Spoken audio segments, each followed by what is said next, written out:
There you go. Okay, good morning, and welcome to our Nursing Week discussion on the value of patient-focused diabetic care. My name's Sharon Foster, and I'm an RPN and the education coordinator at WeRPN. Today, we're excited to be able to participate in a discussion about diabetic care from both a nursing and a patient perspective. Joining us today will be Brie Munshaw and Francine Georgopoulos, both Ontario RPNs. As a person with type 1 diabetes, Brie and Francine will share how their experience from a patient perspective has impacted their nursing practice and transformed their approach to diabetic care. They will explain how their use of coaching approach to care can result in clients and families working collaboratively to develop realistic and individualized plans of care, which ultimately lead to better patient outcomes. And additionally, as a certified diabetic educator, Brie will share her expertise to provide participants with patient-focused tips that support clients to develop achievable goals. Brie Munshaw has been a registered practical nurse for nearly 17 years and is currently the Associate Director of Care at Cedarville Terrace Long-Term Care Home. She graduated from George Brown College in Toronto, Ontario. She's worked various roles, including unit supervisor, associate nurse manager, staff development coordinator, and accreditation coordinator prior to her current role. Within all these roles, she's participated in various quality improvement initiatives. Brie is a certified diabetic educator and has extensively studied wound care and prevention, so IIWCC. She's dedicated to lifelong learning and has a passion for improving the lives of the residents living within long-term care. Brie takes pride in engaging the entire LTC community in quality improvement initiatives and celebrating the uniqueness of each person within the home. This includes residents, staff, families, and visitors. Francine Georgopoulos is an RPN who has practiced over the last 12 years in areas such as mental health, complex continuing care, long-term care, and retirement. Francine is a nurse who is also a person living with type 1 diabetes, insulin-dependent diabetes, and has extensive experience both working with individuals living with diabetes and also being on the receiving end of that care. She's here to share her stories both as a patient and a nurse. I'm going to remind you now to make sure that you are on mute. Where possible, save your questions to the end because we're going to have a lot of time to answer your questions there. And I will now hand the presentation over to Francine to start. Awesome, thank you. I'm going to...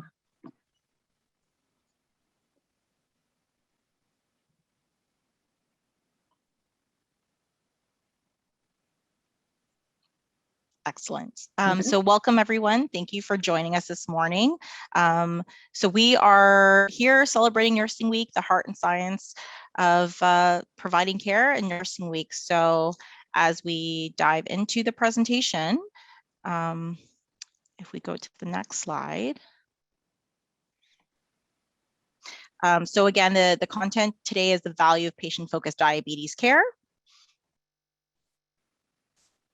And so here we have a little illustration that kind of speaks volumes to me, and I'm sure it does to you too as well, Brie, or anybody out there who's listening. But, you know, they have that saying that a picture, is worth 1,000 words. And I love this story here because this is pretty much the heart and substance of what we're going to talk about today, which is that individualized care. So here we have two women at a market, enjoying their lives. One says, when life gives you lemons, make lemonade. As we may all be aware, lemonade has a lot of sugar in it. Well, the other individual says, sure, only with sugar substitute. So I kind of like this illustration because it gets you thinking that, a person living with diabetes can live a normal life. Sure, there might be some modifications, but we're not missing out on anything here. So I absolutely love how inclusive this picture is here. So having said that, let's get into some of the objectives that we're going to discuss, which will be the following on the next slide. Here, we're going to just, as I know you are nurses out here listening to our topic today. So we're not going to go into too much detail about items that you may already know, but we're going to speak about the focus of individualizing that approach. So having said that, we're going to go over the overview of the different types of diabetes, just a quick review of that.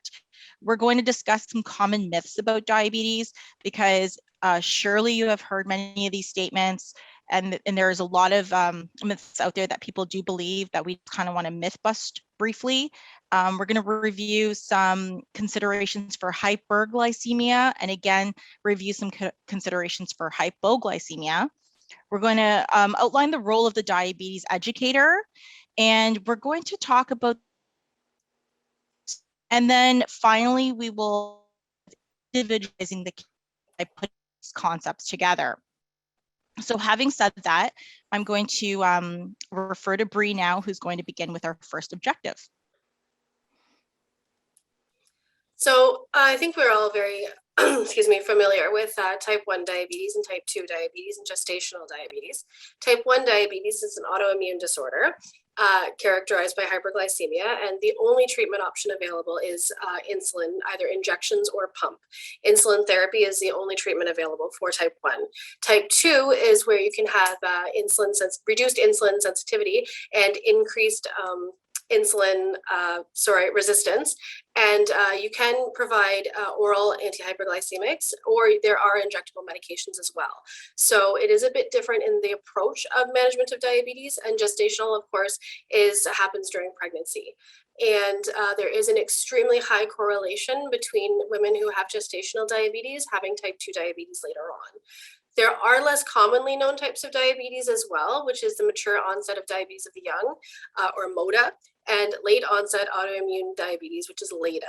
So the treatment is basically the same as type 1 diabetes, but I just wanted to mention that there are different types as well. And with respect to the different types, type 1 diabetes affects about 10% of people with diabetes, and type 2 is 90%. So that's pretty significant change in the types there. So a couple of myths about diabetes. Francine and I both having type 1 diabetes. I'm sure we've probably heard more than our fair share, but these are some of the ones that really kind of struck out. So type 1 diabetes is the more severe form of the disease. That is really not the case. They're different. They're different etiologies, and they're treated differently. I'm sure we've heard people say eating too much sugar is the reason you have diabetes. Of course, this is not the case, especially in the case of type 1 diabetes. It's an autoimmune disorder. Sugar has something to do with it after you're diagnosed, but not so much before. All diabetes are genetic or inherited. There is a genetic and inherited component to it. However, there can be injuries and other such incidents that will have an effect. And there is a genetic component. If the mother has type 1 diabetes, there's a 2% risk. Father has type 1 diabetes, it's 7% risk. And if both parents have, it's 11% risk of the child having diabetes. So it's not that much higher than anyone else. A person living with diabetes shouldn't have desserts or sweets. Well, I mean, Francine, for me, I'm a big fan of chocolate. I don't know about you. I think I like savory, so I lucked out in this area. Okay, well, you're lucky, but I really like chocolate. So you can have, as with anybody, though, it's just important to take into consideration that everything in moderation. And a person living with diabetes cannot live a normal life because of their illness. I firmly believe this is a completely inaccurate statement. I mean, as you heard from my bio, I do a lot of things. I have 2 young daughters, and quite frankly, my diabetes is only one piece of a much larger puzzle. Francine, your thoughts? I love travel, and diabetes has not prevented me from seeing the world. So, yep. That's amazing. You know, people with diabetes are not allowed to drive. So this one, I have heard people say, and there is a component to it. You do need to have your blood sugar above 5 millimoles per liter in order to drive. You do need to check before you drive. And there are rules in particular for truckers or commercial drivers that they have to go through a particular screening to ensure that they're safe to drive, but there's no reason that people with diabetes can't drive. People with diabetes will eventually go blind, acquire kidney disease, or be subject to amputation. I know lots of people with diabetes who this is not the case. There is a significant risk associated with poorly controlled diabetes, but with good care and support, it's not necessarily for everyone. All people with diabetes or obese have high cholesterol and high blood pressure. I mean, Francine and I are on the screen. You can see that that's not the case, right?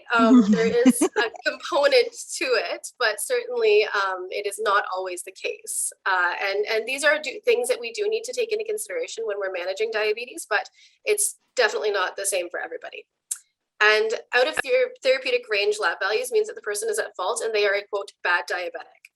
I don't think I've ever heard anything so inconsiderate and inappropriate with respect to my diabetes as being called a bad diabetic, because really and truly there are so many things that can affect your diabetes that are out of your control, and if you have one not ideal lab value, it just means that you had an off day and we work on it and we move on. Francine, I'm sure you've had some kind of, or it could be in the moment if I'm checking my blood sugar just because it's that time, and I'll have somebody over my shoulder saying, what's your value? And if it's high, you get that look, oh, why is it high? And in those instances, sometimes I feel like, oh, I failed, this is my test score, and I did terribly. So yeah, definitely some suggestions to avoid when you're providing care for the person with diabetes, for sure.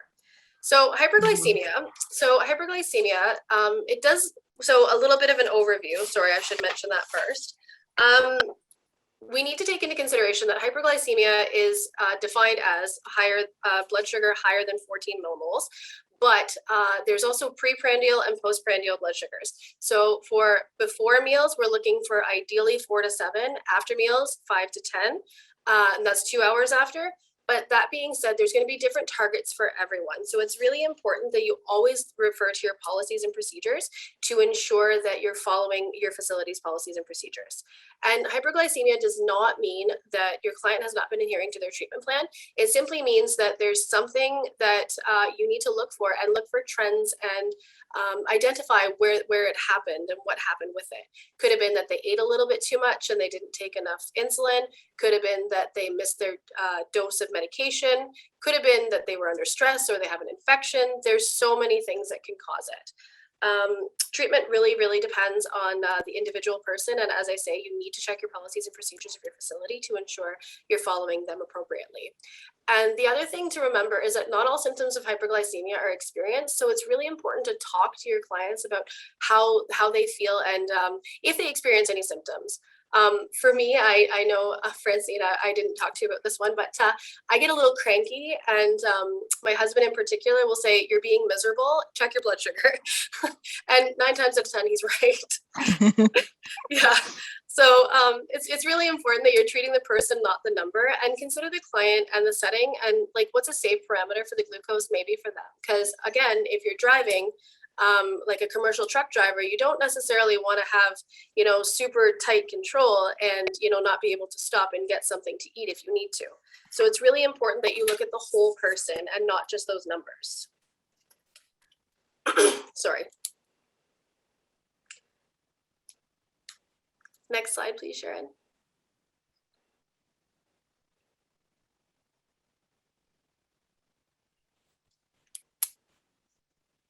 Actually, you know what? On that note where you mentioned treat the person, not the number, I actually have an example. When I was working long-term care, I had this resident, and his body was just accustomed to having high blood sugars all the time, that when he actually was at 10 millimoles, he started presenting physical symptoms of hypoglycemia because his body was just so used to him having such high blood sugar. So I noticed he was, looking weak, trembling, drooling, slouched forward. I checked his blood sugar. It was 10. He was slurring. I started following the facility policy to treat hypoglycemia. It took a long time for him. But what we realized is with that whole treating the person, not the number, is his body was just accustomed to having high blood sugars, that it reacted as though he had hypoglycemia with a measurement of 10, and that was interesting. So that consideration went to his care plan.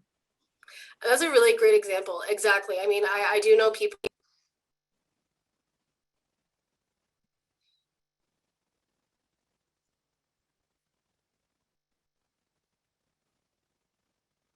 Oh, I think we,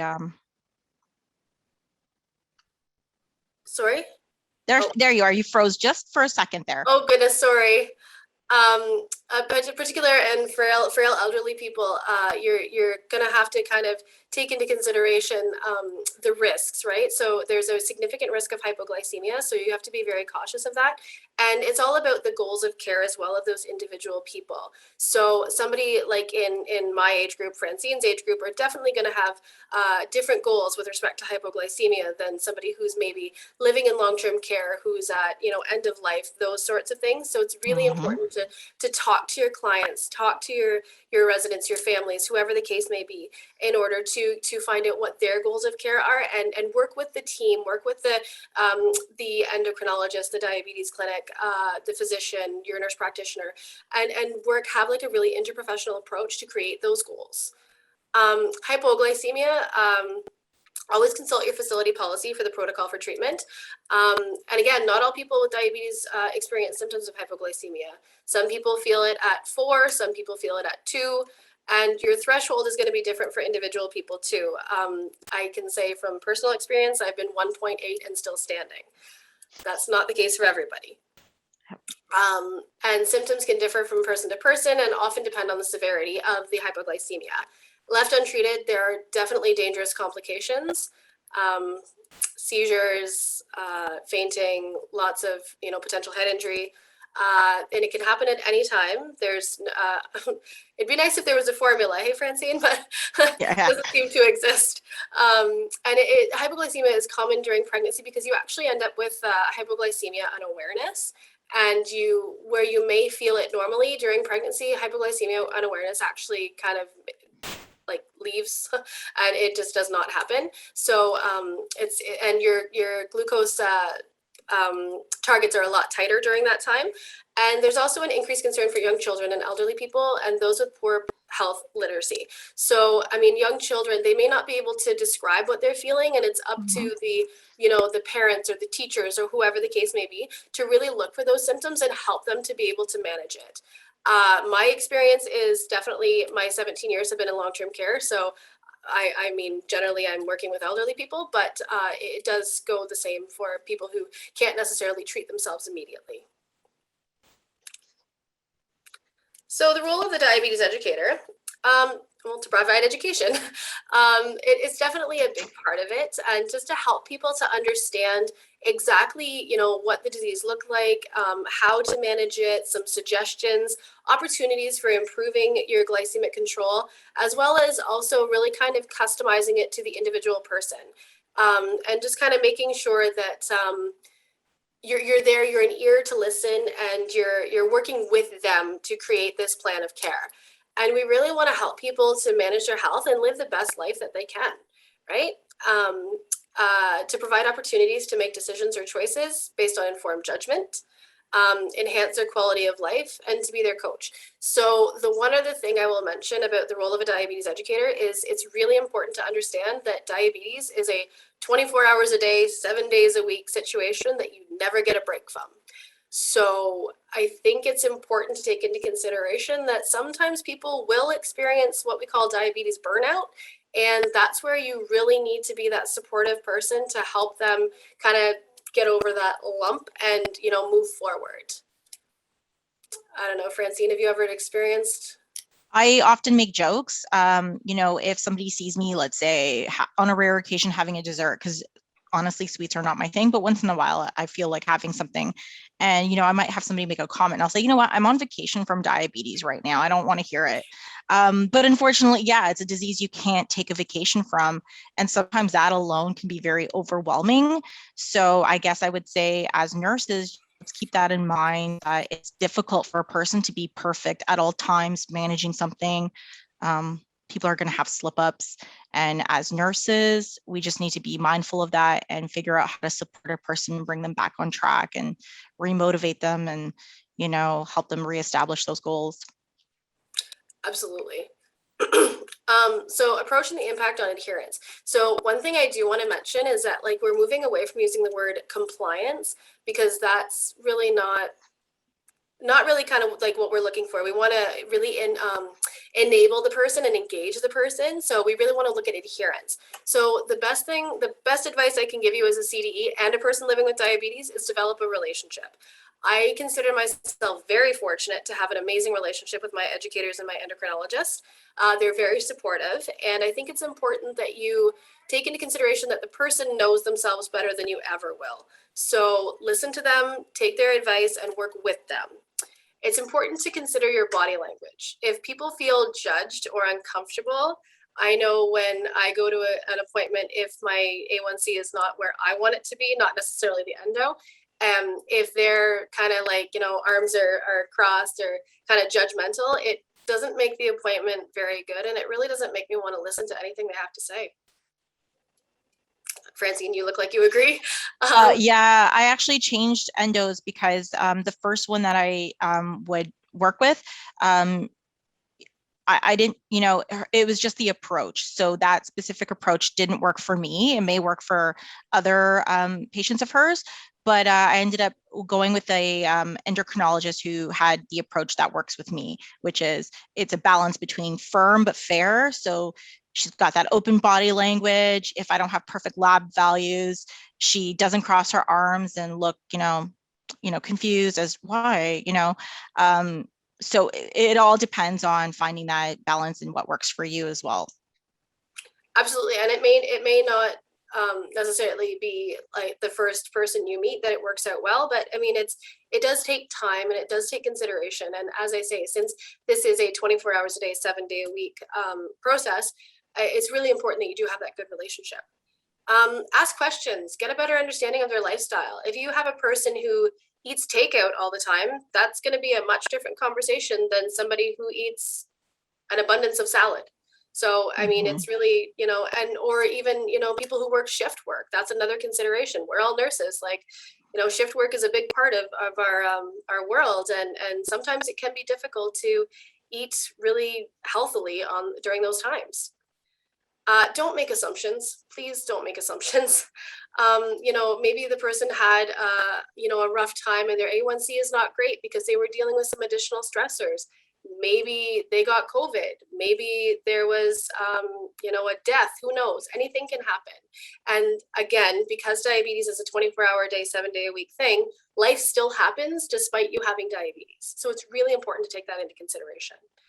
Ask the client to come up with interventions or strategies. I know Francine and I had a conversation about a hospitalization, and I mean, I think that's a great example, Francine, if you're okay with sharing that one. Yeah. I was hospitalized for some time for an accident that I had, and I know my body very well. Throughout that process, when I was going through the medication reconciliation, I have tight control of my blood sugar.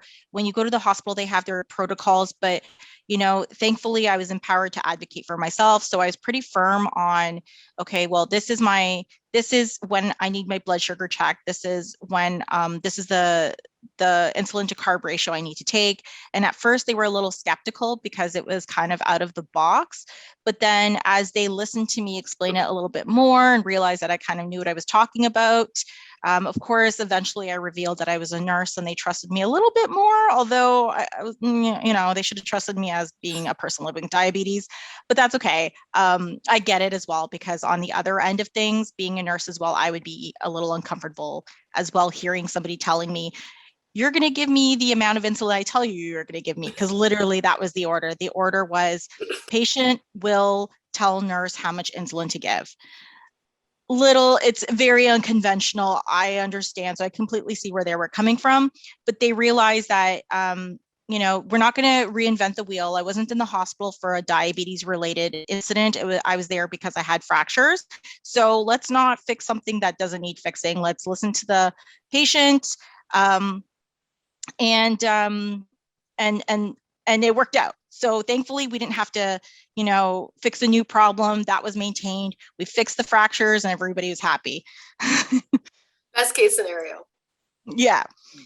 Yeah, and I mean that's another great point though, Francine. I think it's really good to enable people to be willing to speak about it and to say like, this is what works for me. And as a nurse, understand that, yes, the clinical practice guidelines say this, and even if you read the clinical practice guidelines, they are exactly that. They are guidelines. But there's going to be differences in each individual person and how they manage it, how they deal with it, how they take care of it. So I think it's really important that you take that into consideration. And again, take it one step at a time. If you bombard somebody with a whole bunch of information, especially if they're first diagnosed, I mean, it can be overwhelming at first. I will say that I was kind of, the way I think about it is I was kind of lucky in how I was diagnosed. My mother has type 1 diabetes, and she checked my blood sugar because I was drinking a lot. I had lost a lot of weight, and I couldn't stay awake to save my life.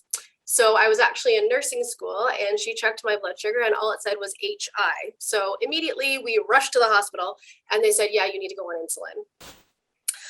So you need to go on insulin immediately. So I was like, okay, that's not what I'm hoping for, but okay, great. So I was very lucky in that my mom, I grew up with it, so it wasn't that big of a shift for me. And I did have a lot of knowledge and background as well. So that I feel fortunate for, but for people who don't necessarily have that, it's a lot of information to take on in one go. And it's funny that you mentioned that, Brie, because I was actually diagnosed when I started nursing school as well. So if you think about that time of being diagnosed, you're starting nursing school, which is stressful in and of itself. And now you're also managing a completely new diagnosis. And again, you mentioned that your mother had it. So yes, you were familiar to it, but that doesn't mean that you were familiar to it for yourself. That meant a whole new thing, I'm sure.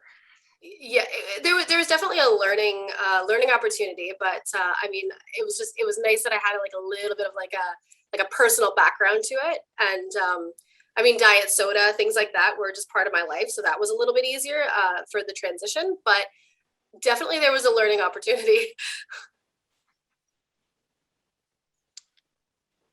And here is where I take over. So, I think that Bree shared some really good information.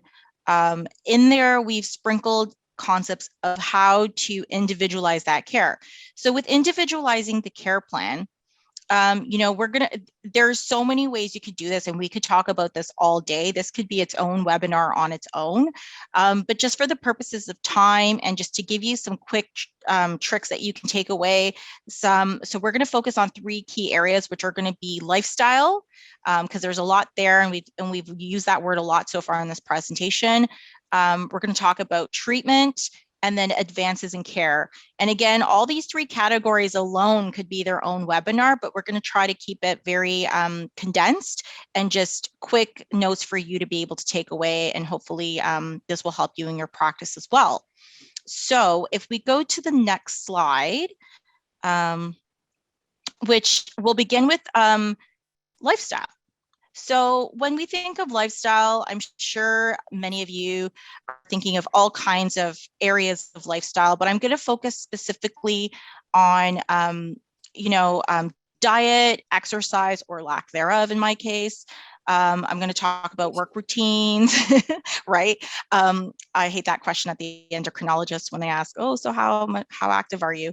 Not very. I'll improve that. I'll put that in my care plan. And then as well as, perhaps other commitments that they may have. So ultimately, we want to establish a therapeutic nurse-client relationship. If we're going back to our standards of practice, that is very key to individualizing that care plan.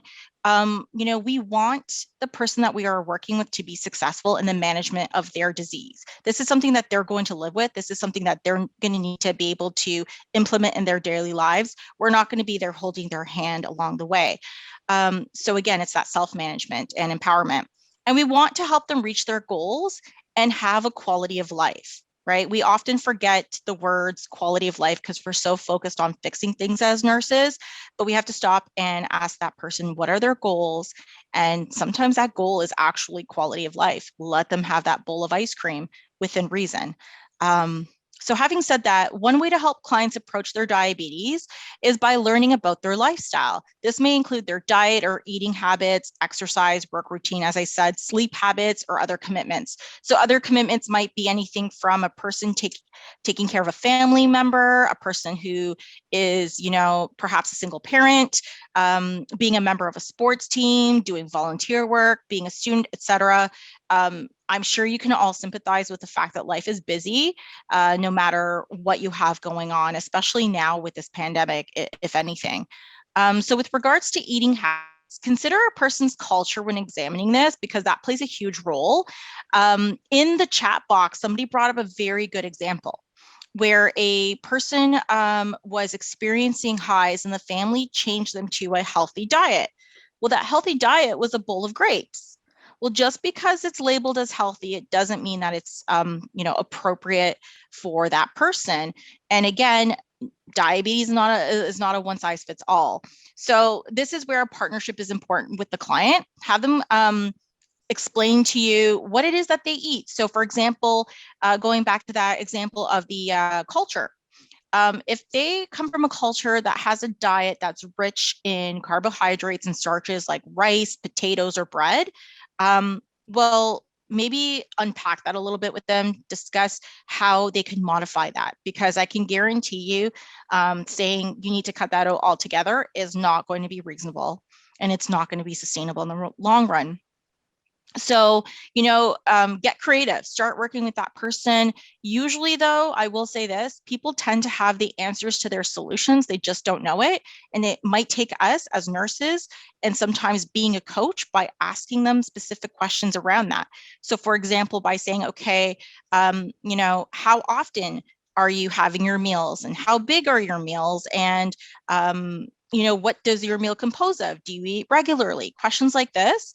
And usually as you develop a conversation like this, you do get that person starting to think. I know that I'm asked these questions when I'm at the endocrinologist, and, I'm really straightforward and honest. Lately, I'll admit, my diet has been not the greatest because, it's so easy to get takeout and go for the easy, quick option. But there's ways to working with people around this, and also please take into consideration their culture, because it's not reasonable in some cases to tell somebody to cut things out. So, for example, you might want to go for half portions of their normal full portion. So instead of a full bowl of rice, maybe have half a bowl of rice, and, complement that with more veggies and protein. So that might be a suggestion you might want to offer. The other area with lifestyle that you might want to explore and support somebody is with exercise. So this is definitely useful in managing diabetes. And again, it is not reasonable to tell a person who is, for example, sedentary, that they have to suddenly run 30 minutes a day. I know I definitely would nod and smile and leave my appointment and not do that.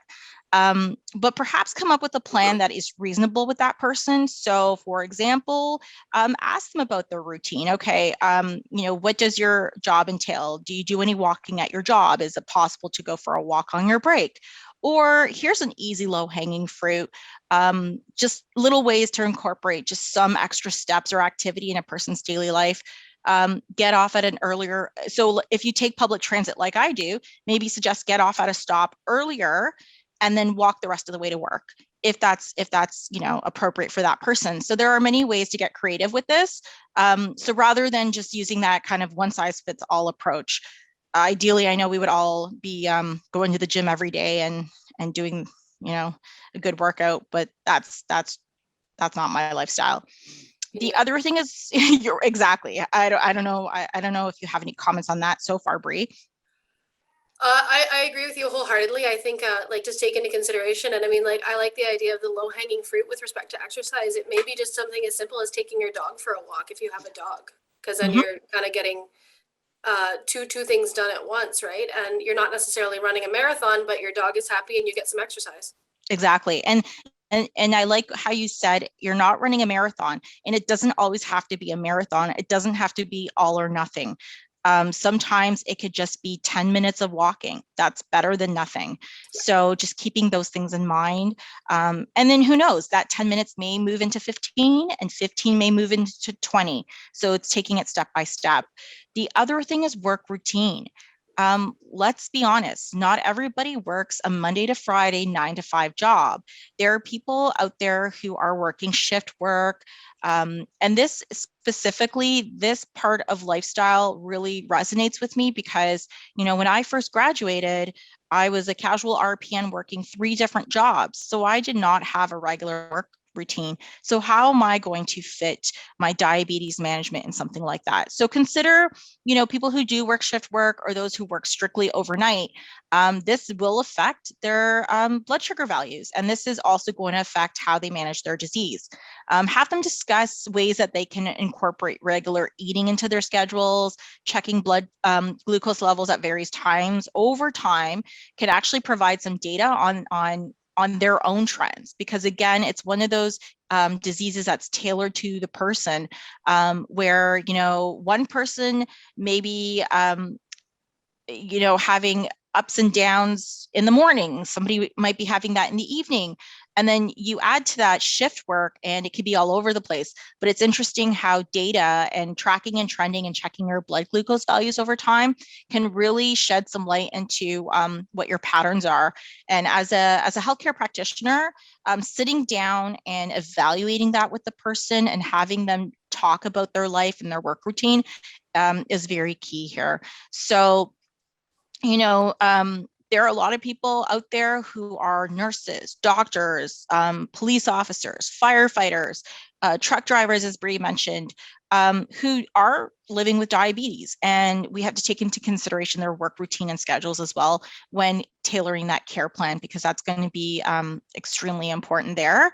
And then to the other commitments, our lives are more hectic than ever. And that alone is a stressor that could potentially increase your blood sugar. But is your client, for example, a single parent who has a full-time job? Does this person have to rush home, make dinner, and get their kids to recreational activities? This might be a person who is at a higher risk of perhaps, going through the drive-through and using the resources that this person has available to just get through their tasks. So, education and figuring out how to select healthier, more diabetic friendly options at fast food places might be the topic of conversation here in tailoring their care plan. Because certainly by adding in there, go home and make a fresh meal from scratch is not going to be an option for this person. Adding the management of a chronic illness to an already stressful life can be frustrating. And sometimes we have to understand that this is going to make people feel overwhelmed. And other resources or referrals could be beneficial to this person at this point. So by tailoring that care plan, you might start considering other resources or referrals or supports that you can offer them. So again, connecting with the diabetes educator can be powerful to help coach the person living with diabetes. There are also more and more mental health resources becoming available, and a lot of them are becoming available in a virtual format. I mean, for me specifically, it's a no-brainer to refer to the WeRPN self-care toolkit. We are nurses. This is a self-care toolkit for RPNs, but there are a number of toolkits out there that are available that we can offer as resources to people for various reasons. And the overall goal here is to be a coach to your client. You're not there to tell them what to do. You're there to help them figure out how they can live, how they can manage their disease within their lifestyle. So, people tend to know their own answers. And as we keep saying, diabetes is a 24/7, 365-day disease. There is no vacation. So by doing this, by having these kinds of discussions about their lifestyle and taking these into consideration, you will actually get a great deal of buy-in when your client is able to lead the discussion and be the one to come up with most of the strategies and interventions. Yourselves, reflect on a time when you were sat down and somebody had you come up with strategies or interventions to correct any area of concern, and how that made you feel, and probably made you feel a little bit more empowered, and you probably stuck to it a lot closer than if you were sat down and somebody's like, here, follow this plan. Um, I'm gonna wager to guess that that's probably the case.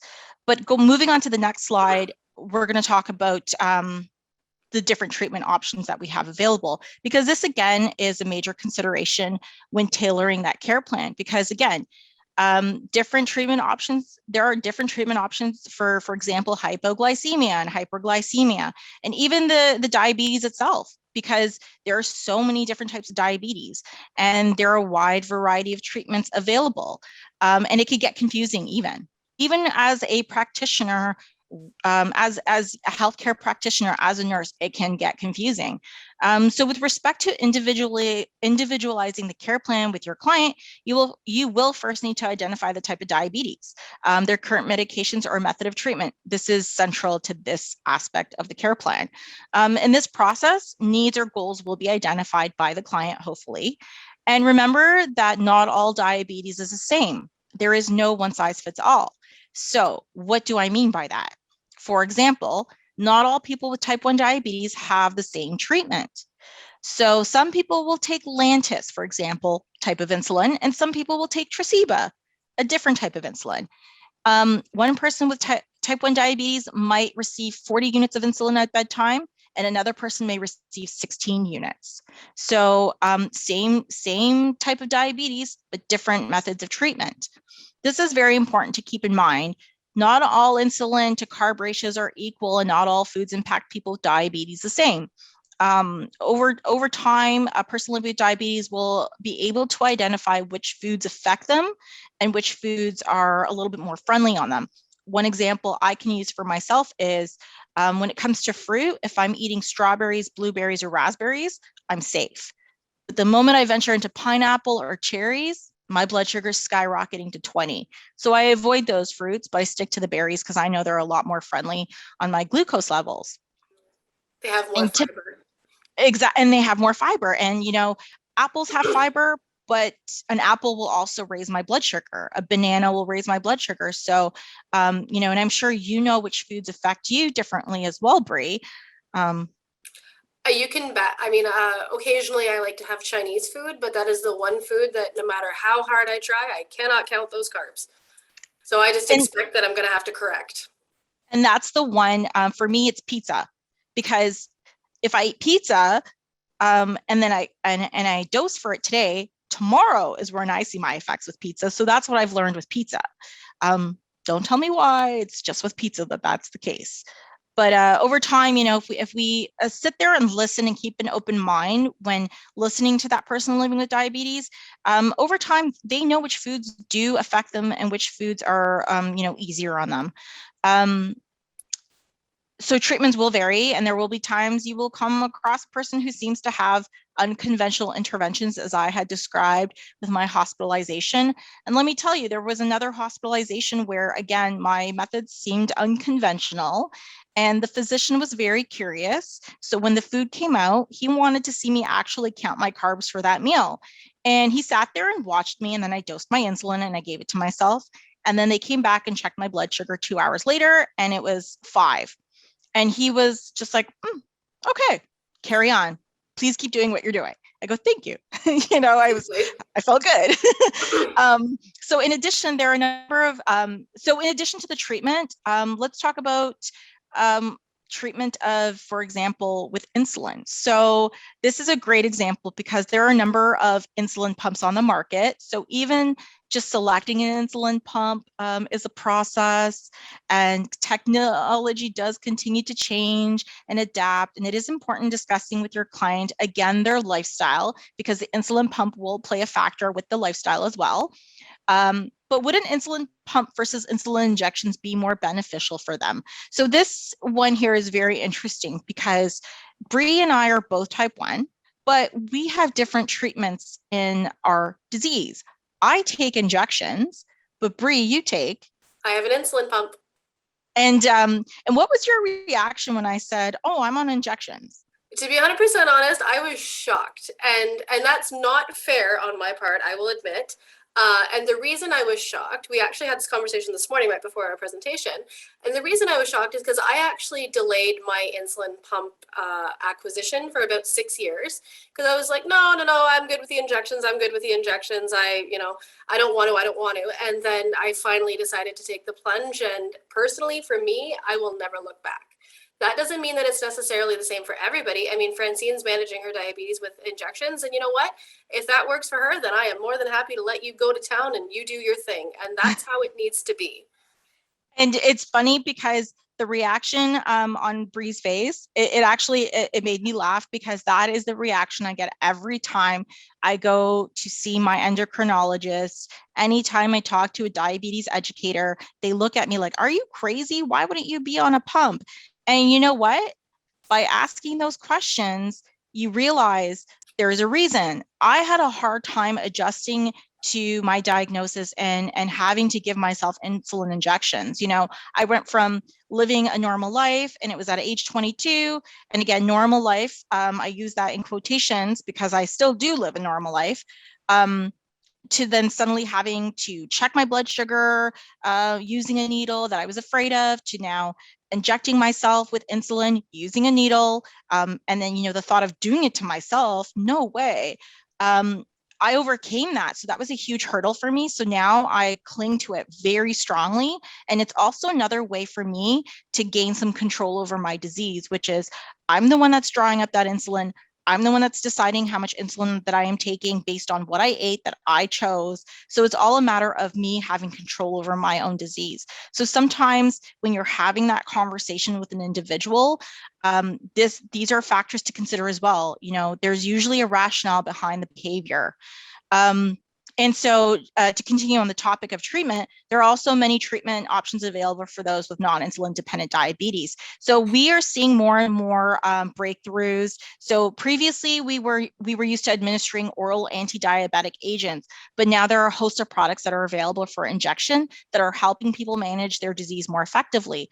To take into consideration here, it is important to note that these injectable medications are not insulin.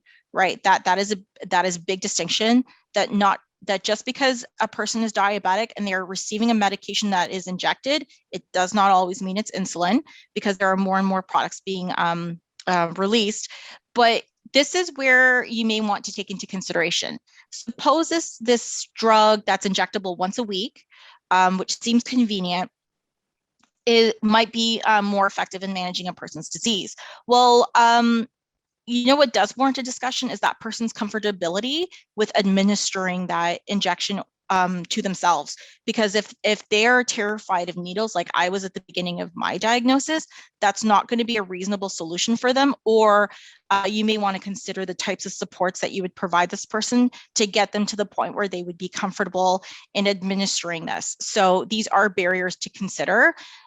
Because again, these are little things that we may miss as nurses when we're thinking about, because our mind is set on, I want to correct your blood sugars. I want you to be between 4 to 6. I want you to lead a healthy life. I don't want you to have complications. And to get you from point A to point B, this is what you need to do. But we often forget, or we lose sight of the fact that people are individuals, and it's normal. We're human beings. It's normal for that to happen. So just take that into consideration. And then finally, on the next slide, when we're talking about individualizing the care plan, there are so many advances in technology that pertain to diabetes care. The list can go on. And honestly, I could talk about this all day. I keep saying that, but technology in diabetes care is not only exciting, but it is empowering, and it's really inspiring to say, at least in the last 20 years for me.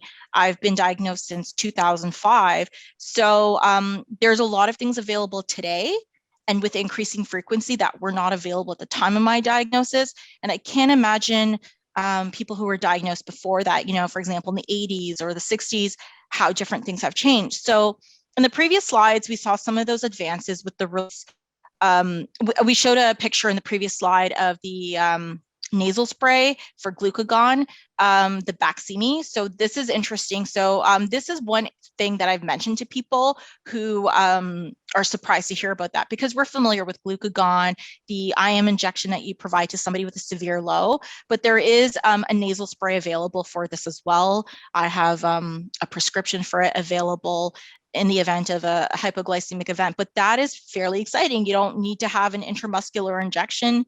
A nasal spray is a little bit more user-friendly. In general, it's a lot more approachable than an intramuscular injection. So that's just one area where diabetes care has advanced. But today, people with diabetes are faced with so many options in terms of managing their disease. There is a lot of resources out there. This alone can be overwhelming in selecting options to monitor and manage the disease. I will say it has been overwhelming to me at times, even today. But there are new continuous blood glucose monitoring devices on the market that make it user-friendly to monitor your own blood glucose. I struggled, specifically for me, I struggled more with checking my blood sugar than I did with actually taking the insulin. And the reason that was the case is because the needle for checking your blood sugar hurts more than the needle for taking the insulin injection. And the other aspect of that is there are a lot more pain receptors on your fingertips. And so it hurts more. So a recent advance that I found very beneficial to the care of my diabetes is, and you may have seen commercials of it, and there's a little image of that on the screen there, is the Freestyle Libre device. So it's literally just a little sensor. It's actually on the side. It's a little sensor that's implanted into your arm. It's a little baby needle that goes in. It's about like the size of an insulin needle. And then there's a sticky around it that keeps it there in place. And I could shower with it. I could scan over my clothing, and actually you can download an app on your phone, the Freestyle Libre app, where you can even scan your blood sugar with your phone, and it logs it right there on your phone. With this advance in technology, now my diabetes care is in my own hands as the patient. Dually, I'm also a nurse, so of course I have other goals in mind in checking it, but it also helps my healthcare team, because now we can analyze the data. It shows you percentage of time that you're in range. It can track, it can trend and track when you're high, when you're low. It's a lot easier to check your blood sugar now. So I'm doing it 5-10 times a day versus 1 to 3 before. I was one of those quote unquote bad diabetics. It's okay, I'm calling myself that. There's also, there's also with that technology, there's also the ability with various glucose monitors now, and most of them on the market will allow you to upload the data onto your computer, and you get nice little graphs. So now it's increasing the ability of people to manage their disease and come to these appointments more informed than ever. So that's really exciting. I don't know if you could tell, I'm very passionate about that. In addition, there are also so many apps available for people living with diabetes. There are apps that can be downloaded onto your smartphone. For example, like I said, the Freestyle Libre glucometer, it has an app where you can use your phone to scan your blood sugar, like I said. There is also an account that can be created called the Libre View. So my endocrinologist sent me a link to sign up for this. And now this provides my healthcare team with access to my blood glucose logs. So that's also very helpful, because in the next point that I'm going to make is that with the pandemic, we've seen that virtual appointments have become the norm, maybe something that we're going to be incorporating a little bit more. But what's fantastic about these virtual appointments and in using this technology is that now this is giving more access to people in remote regions of the province where resources are a lot more spread out. So now if we're thinking about that busy lifestyle, oh, can this person get to this appointment because it's 2 hours away, or because this doctor, it's only one doctor serving, this many people in the community. Well, now with the use of virtual appointments and these apps where you can upload data, where you could meet via Zoom and analyze these kinds of things, it's pretty exciting, kind of the advances in care. So, I mean, ultimately, the one takeaway that I would say here with this, with just reviewing all of this is, you know, diabetes is obviously something that we mentioned is not a one size fits all. It's not, it's a disease that you have to live with 24/7, 365. So we need to take that into consideration with our clients. And that when individualizing that care plan, everything we talked about in here today, it's unique to the person. It's strictly patient centered. The focus is on that person. They are the quarterback of their team, and we as a healthcare providers are their coaches or their team members. So we have to support that person.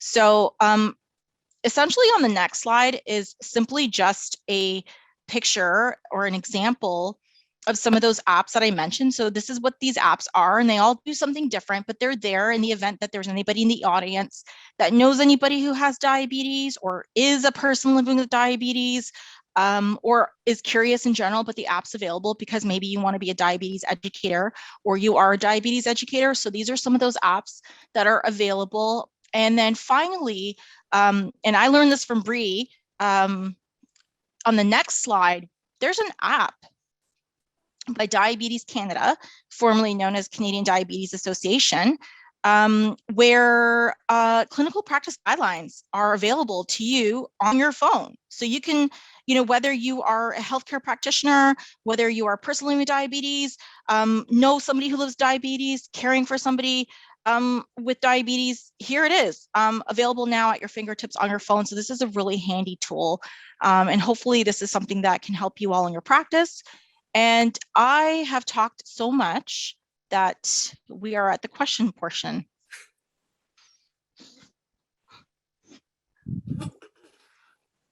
Okay.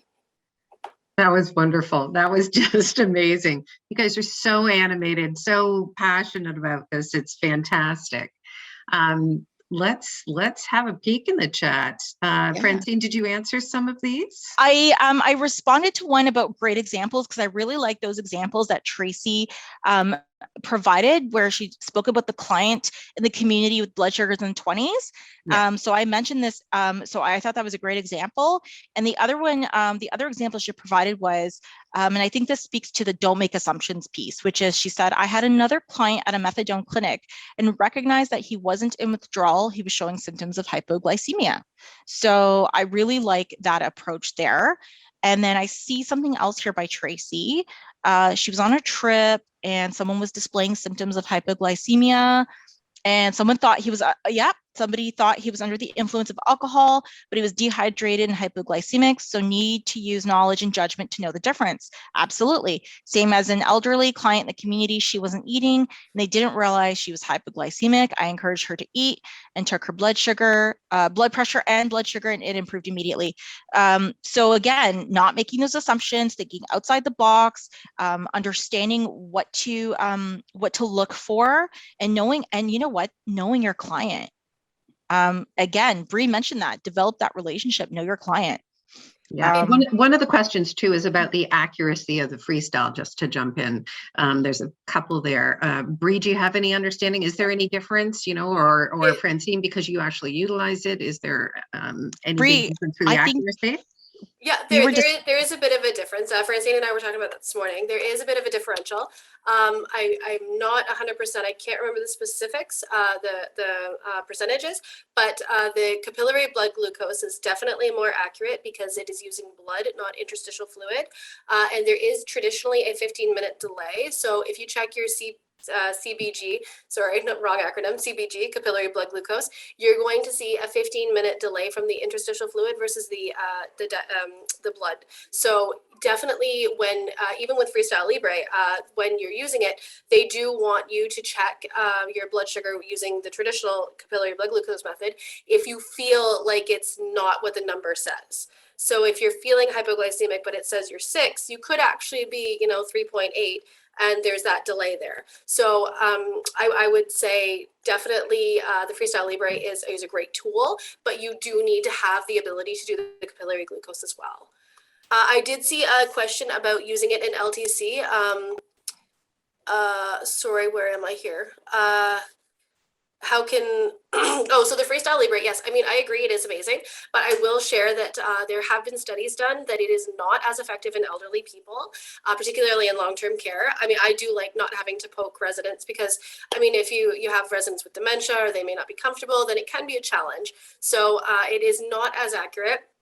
And actually, we were talking about this morning. There was actually an unfortunate situation that I heard of where a resident had the Libre in their mouth. Of course, that's not going to happen to everybody, but it is something to take into consideration when you're looking at the individualized plan of care for the people in your care, right? So that is something to consider as well. This has been great. People have been sort of jumping in and chatting and thanking both I of love you and applauding your enthusiasm, which is fantastic. Oh, there I you found go. one in a roommate's brief. Oh dear. Oh my gosh. There you go.